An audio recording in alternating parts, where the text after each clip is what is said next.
Ujian IPS Topik tahun 2024 ini memang banyak kejutan ya. Berawal dari pendaftaran yang mana harus diwajibkan untuk mempunyai BNITA Plus.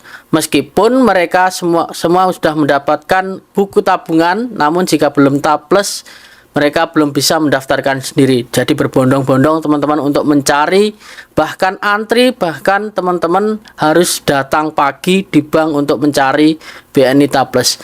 Ada juga untuk kuotanya sendiri yang sangat aneh, di Phishing mendapatkan 4097 untuk kuotanya. Ini sangat membudak, untuk sangat besar sekali untuk Phishing kuotanya. Dan ada juga untuk pesertanya yang mana peserta tidak dibatasi hingga mencapai 60.000 total dari beberapa sektor, dan ternyata di manufaktur sendiri 46.000 yang mendapatkan peserta, yang terdapat peserta 46.000 dan kuotanya sendiri hanya sedikit 7.129. Dan HRD Korea juga memberikan kejutan buat teman-teman Phishing. Kemarin kelulusan juga ada kejutan terkait nilai tinggi namun tidak lolos, bahkan kompetensinya mencapai nilai 90, teman-teman tidak lolos di kompetensi ataupun di skill test. Entah itu terkait buta warna ataupun kompetensinya palsu, kita tidak tahu, yang tahu hanya HRD Korea.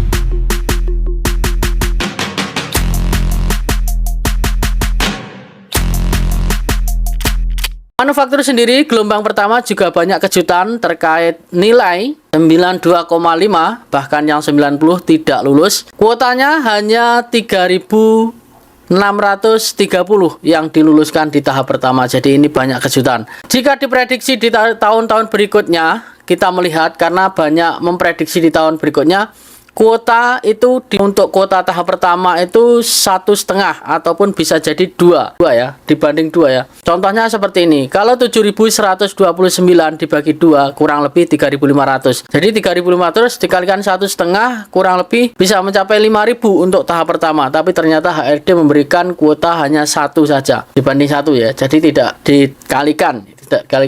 Artinya di sini HRD Korea juga memberikan kejutan sangat minim sekali kuotanya. Dan di sini di skill test 3.630 ya. Ini akan mengikuti skill test, dan ada pertanyaan dari teman-teman, Mas, kira-kira untuk skill test ini nilainya berapa nanti? Saya tampilkan langsung nilai saya, yang mana di tahun 2018 sama dengan tahun ini 2024 yang nilainya 95, dan bahkan saya adalah peserta yang mempunyai nilai paling sedikit ya. Ini paling terendah itu nilai saya. Menurut saya paling terendah itu saya. Jadi di sini teman-teman bisa melihat, buat gambaran aja ya, buat teman-teman nanti yang skill test. Mudah-mudahan semuanya diluluskan, kalau harapan saya seperti itu. Namun jika ada pengurangan ataupun sistem gugurnya, ranking, tetap semua ini di ranking teman-teman. Tetap ada skill testnya ada. Namun untuk pengguguran peserta itu tergantung HRD Korea.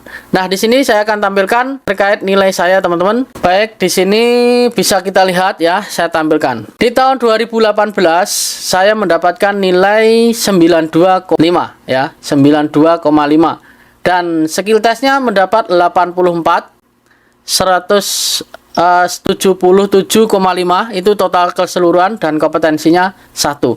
Nah, di kompetensi ini teman-teman, saya sendiri di kompetensi ini mendapatkan sertifikat kompetensi dari pelatihan kerja 124 jam, yang mana saya cari di dalam sebuah sekolahan ataupun seperti pelatihan kerja yang 124 jam itu saya bayar 800.000 selama 2 minggu.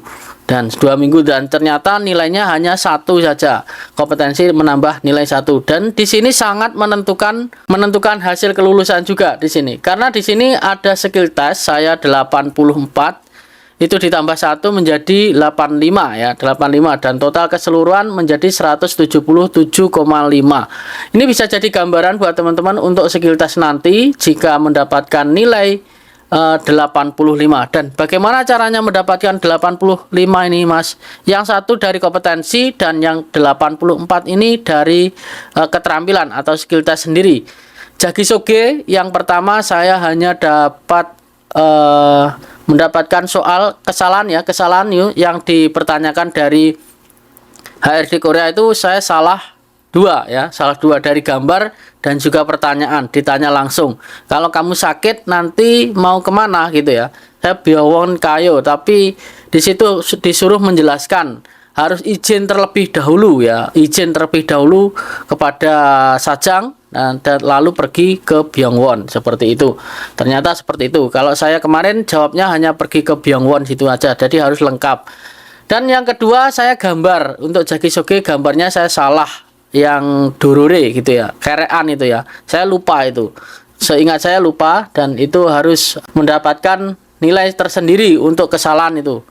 Dan selanjutnya di skill test keterampilan itu ring itu saya juara 1, dan untuk pin itu saya juara 1 juga, tapi baut saya juara 2 di lomba di antara 3 peserta dalam satu kali hitungan 3 peserta. Dan itu saat saya memasang itu juara 1 dan melepas itu saya juara 2 untuk ring.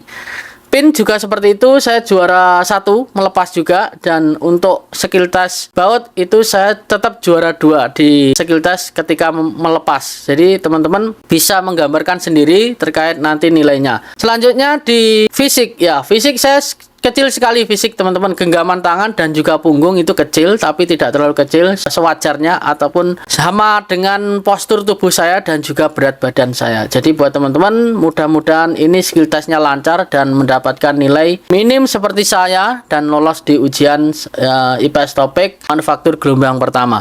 Jadi harapan saya untuk semua 3.630 itu bisa lolos. Namun jika HRD menghendaki ada 65 yang akan digugurkan, kita harus tetap ikhlas ikut ujian lagi di tahun berikutnya. Mungkin itu saja yang saya sampaikan terkait gambaran nilai skill test tahun 2024 manufaktur 1. Kemungkinan di manufaktur 2 juga sama ya, jika nilainya 92,5 di manufaktur 2. Semoga bermanfaat. Sampai ketemu lagi di video selanjutnya. Salam, kegagalan adalah kunci dari keberhasilan. Annyeonghaseyo.